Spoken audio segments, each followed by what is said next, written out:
मैं आदिल हुसैन इस 2-3 महीने से बहुत इस चीज़ पे सोच रहा हूँ और समझ में आता है कि रामपुर में अब एक बार ज़लज़ला 7 पॉइंट के या 8 पॉइंट के लगभग आना तय लग रहा है। वजह यह है कि जिन जिन शहरों में बर्बादी के और बेहुरमती के आलम ज़्यादा होते हैं उनमें शहरों में ज़लज़ले ज़्यादा आते हैं।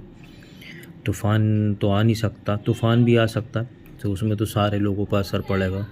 ज़लज़ला एक ख़ुसूसी जगह आता है, ख़ास तौर से वो रिएक्टर स्केल जगह जो होती है। वजह यह है कि यहाँ का मुसलमान ज़रूरत से ज़्यादा मुझे लगता है आपे से बाहर हो चुका है। रात को 10 बजे के बाद हर मुसलमान के घर में अक्टूबर, नवंबर, दिसंबर में शादियाँ हुई हैं।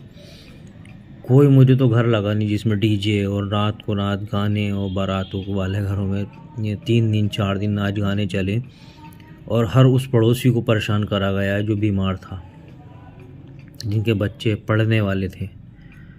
और पुलिस ध्यान देगी नहीं, क्यों पुलिस क्यों ध्यान देगी? कोई कंप्लेंट करेगा जब ध्यान देगी। कंप्लेंट कोई मोहल्ले वाले की वजह से करता नहीं है और लोगों की सोच ख़त्म हो गई है कि हमारे पड़ोसी को तकलीफ़ हो रही है या वो हो रही है।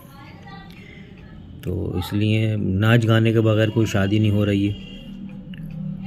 कव्वालियाँ 2-4 कव्वालियाँ ऐसी हैं, गज़लें ऐसी हैं कि उन्हें रात को पीटना ज़रूरी है। और इन 3 महीनों में वो गज़लें और वो गाने, नाच गाने और तेज़ शोर वाले डीजे मुसलसल 3 महीनों से सुनते चला आ रहा है। अच्छा, हिंदुओं का कहना यूँ गलत है कि उनके रात को फेरे होते हैं, उनको मौका ही नहीं मिलता डीजे बजाने का, क्योंकि उनके धार्मिक रस्म व रिवाज इतने हैं कि वो सुबह से लेकर रात को 3-4 सहार के 5 बज जाते हैं। वो लोग अपने उनके कार्यक्रम इतने हैं कि उनको इतनी फुर्सत ही नहीं है कि डीजे बजाएं, गज़लें सुने, नोट उड़ाएं। और हिंदू समझदार आदमी, आपने हिंदू को नोट उड़ाते हुए कहीं देखा भी नहीं होगा। उनके प्रोग्रामों में भी बहुत अटेंड करें, वो नोट नहीं उड़ाते हैं फालतू के, जितना अपनी कौम के नोट उड़ाते हैं। बेहुरमती और सबसे ज़्यादा यूँ होना है क्योंकि खाने के मुसलमान होटल बहुत चला रहे हैं आजकल। ज़्यादातर लोग खाने बाहर खा रहे हैं, अपने घरों में नहीं खा रहे हैं। अगर माँ बाप बासी खाने खा रहे हैं तो बहू बेटे और पोते पोतियाँ नवासियाँ ज़्यादातर प्रोग्रामों में अटेंड कर रहे हैं। और अगर प्रोग्राम नहीं है तो उन्होंने होटल के खाने खाना, घर की बरकतें यूँ ख़त्म।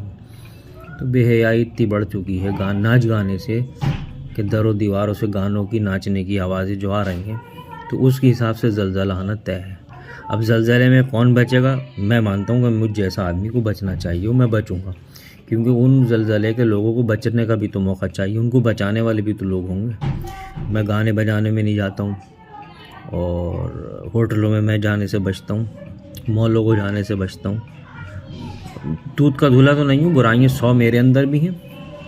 हाँ, ये 2-1 बुराइयाँ नहीं हैं। मैं रात को गाने बजानों में पार्टिसिपेट नहीं करता हूँ और बचना चाहिए इस चीज़ से। इस वजह से मुझे अब अंदाज़ा लग रहा है कि ज़लज़ला आना है रामपुर में। और रिएक्टर जगह जैसे वो कहते हैं ना, ये नेपाल थी, काठमांडू थी, भुज थी, उस हिसाब से ये रिएक्टर स्केल रामपुर होगा मुझे लगता है। और अज़ाब इलाही रामपुर का आना तय लग रहा है।